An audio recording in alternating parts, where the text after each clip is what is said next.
Shout out to my fellow Ravenclaws. Shout out to you guys. So about a year or two ago, I read this book called Write to TV. Gotta make sure you guys can see it on the screen.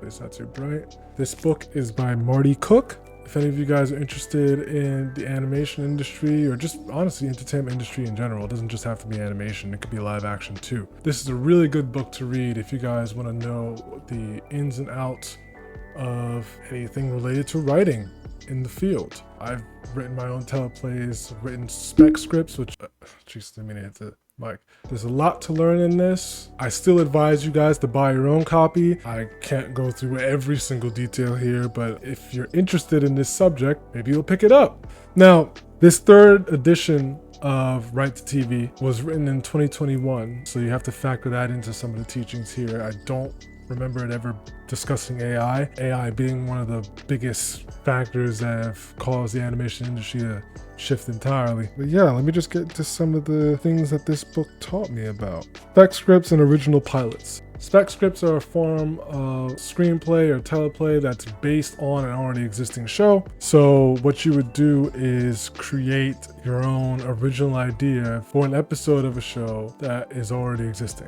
I've actually written a spec script myself before, and I did it for Bob's Burgers, as I'm a pretty big fan of Bob's Burgers. This allows the people that you would presumably put the script in front of to see if you're capable of replicating the style that a showrunner writes in. It's basically just to test your accuracy and to see if you'd be suitable to working on a particular show. Preferably, you'd want to write a spec script for a show that's still current, and probably not for a show that's been on for a million years. A good show to write a spec script for might be a show that's been on for 3 seasons, 4 seasons. Now, like I said a second ago, I've written a spec script for Bob's Burgers. I did that when Bob's Burgers already had, 12 seasons out? But to ensure that I didn't write an episode that's too similar to one that already exists, I scrolled through IMDb, basically reading episode summaries for each season.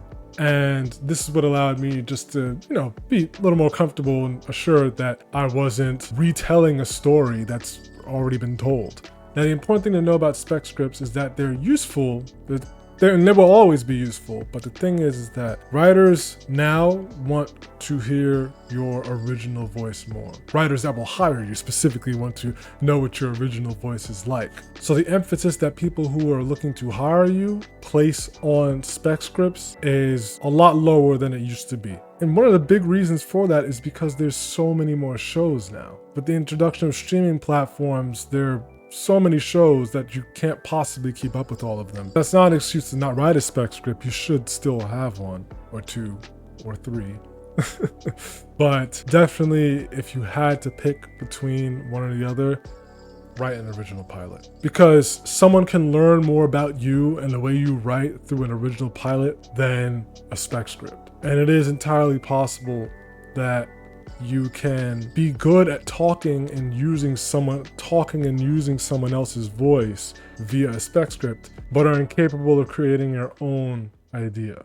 Now, Marty Cook does provide checklists in the book to determine if you're writing an effective script. She has checklists for comedy scripts, checklists for drama scripts, ensuring that your jokes are actually funny, ensuring that the structure of your script is sound. And one of the strategies that she and basically every writer uses to ensure that their script and its structure is good before they actually delve into writing the dialogue is by making an outline.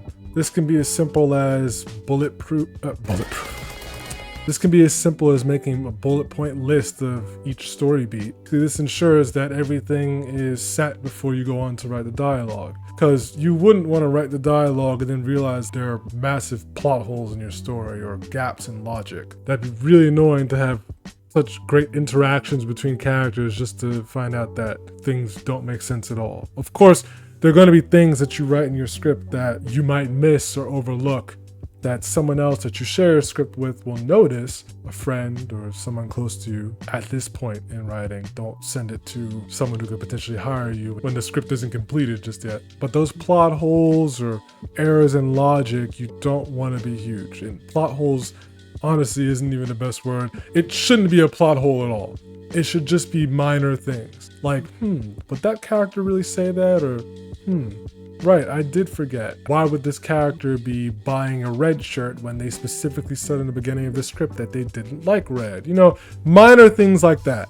It shouldn't be something that breaks the overarching story. If you're making mistakes like that, you definitely need to work on your outline. Marty Cook also discusses A, B stories and C stories. An A story is like the main story. B story might be the character who's next in line in terms of importance and what they're dealing with while the protagonist is dealing with something else.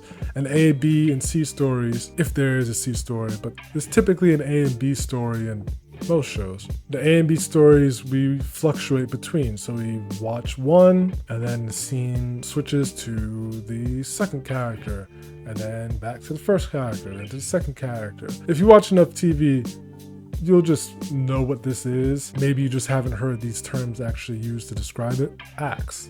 Typically, when you're thinking about teleplays being scripts that are written for television series, an act ends when the commercial break starts. Assuming we're talking about an episodic show, basically every act ends with a cliffhanger. Every act except for the very last one, because the end of the very last act is the end of the episode. Cook also gives you advice on how to develop your own original idea. Creating characters can be very difficult, and sometimes creating a premise can be really difficult for our pilots. So by reading this, you'll figure out just how to do that as well. It's probably best to keep the pilot relatively simple. You don't want to think too far ahead before the show is even picked up, right? Because if you're working through a major studio, that show is going to get changed anyway. No show is exactly what the creator thought it was going to be when they first thought of the idea, and no show is exactly 100% what the creator even wanted it to be. And that is a perfect segue into more of the business side of the animation industry and just the entertainment industry as a whole. This is one thing that throws people for a loop when they hear it for the first time. When you pitch an idea, and pitching is basically trying to get the permission from the executives at a studio to create the show at their studio with their funds. When you are pitching to a studio and the show gets greenlit or accepted, basically, you do not own your show anymore. You do not own the IP. The studio owns it. Now that, since they're using their money to fund its creation. So yes, they'll put you in the driver's seat since the show is your vision. Who better to execute it than yourself? And even then, that doesn't happen all the time. But the majority of the time, the person who pitched the show is the one who is allowed to then go on and steer the show in the direction that he or she wants it to go in. But because it is legally not your product anymore, the studio has their say as well. And ultimately, what they say goes. So for example, if you have a character that makes a decision that influences the story in some way, or maybe makes a joke that the studio would prefer this character not to say, or in the case of making a decision not to do, the studio can leave a note regarding that thing that the showrunner, maybe not all the time, but in many cases, has to address in order to appease the studio and their requests. So you can quickly see how there's a lot of different hands that are, keep banging my mic.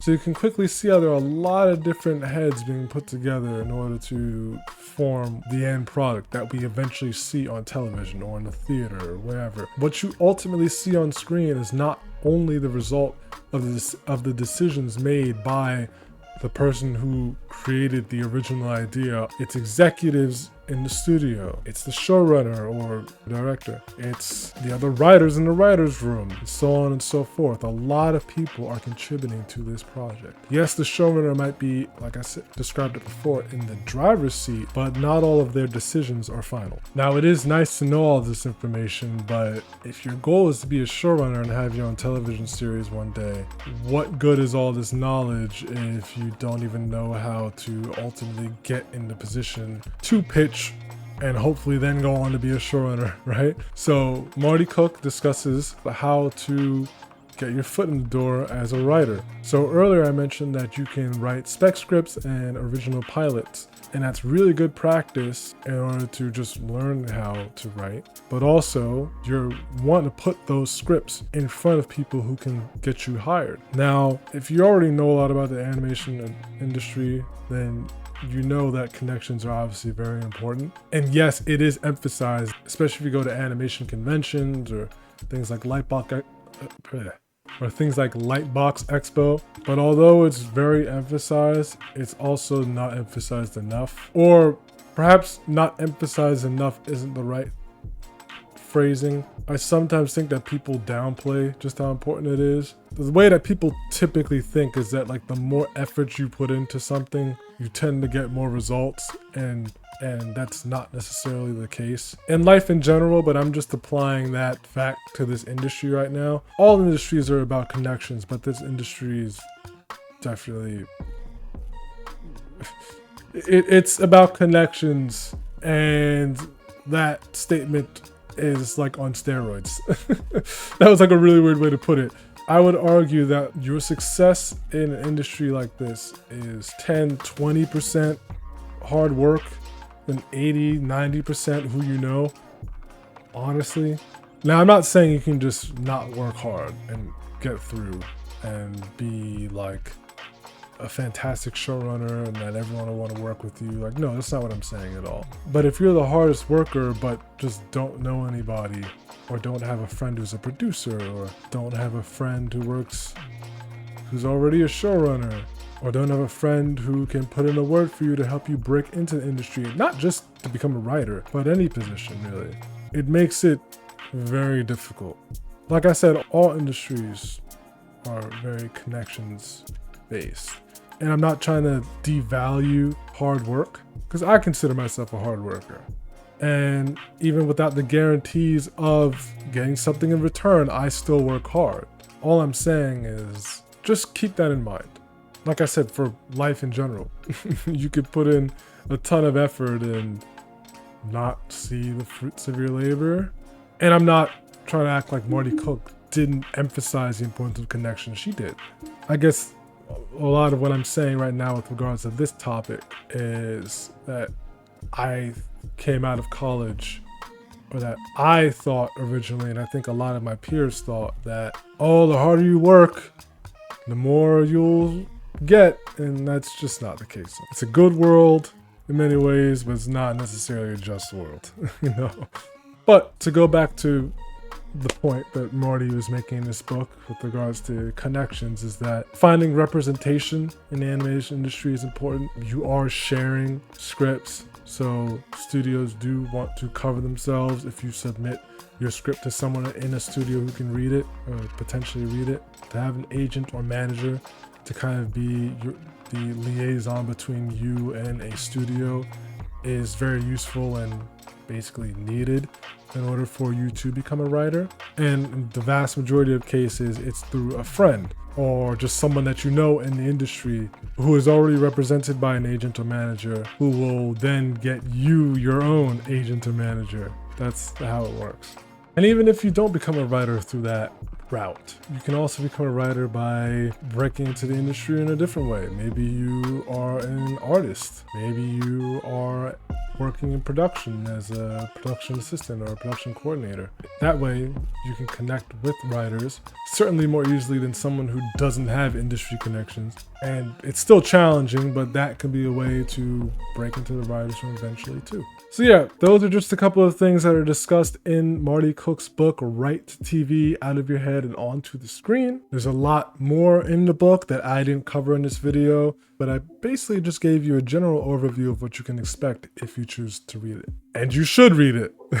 Like I said before, I found this book invaluable, and I had the extra benefit of working in the studio in the production side, and working there only confirmed a lot of what Marty Cook wrote in her book. Based on things I've overheard, I've spoken to writers in the industry before, made friends with them, and honestly, I can kind of say as much as I learned from the people around me while working in the studio, most of what I've learned about this industry has actually come from doing my own research. That is what I could say has really helped solidify, the knowledge in my mind. It was around my senior year of college that I actually started getting into writing. When I was making my senior film, as you guys can see on my channel here, Notorious DAD, that was the first time I got to experience what it was like being a showrunner. Granted that it was at a very microscopic scale. I didn't have a whole team filled with dozens of people who were working alongside me.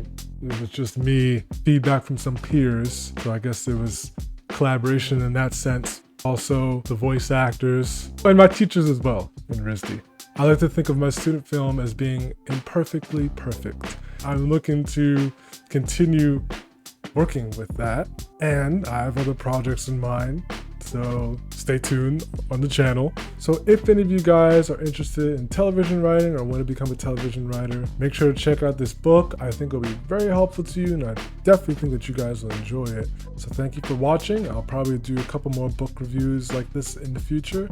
I do have another writing book that I want to make a video on, so you'll be seeing that soon. I hope you guys found this video valuable, and I hope you'll give the book a read. Like and subscribe, especially if you're a Ravenclaw. So yeah, I'll see you guys next time.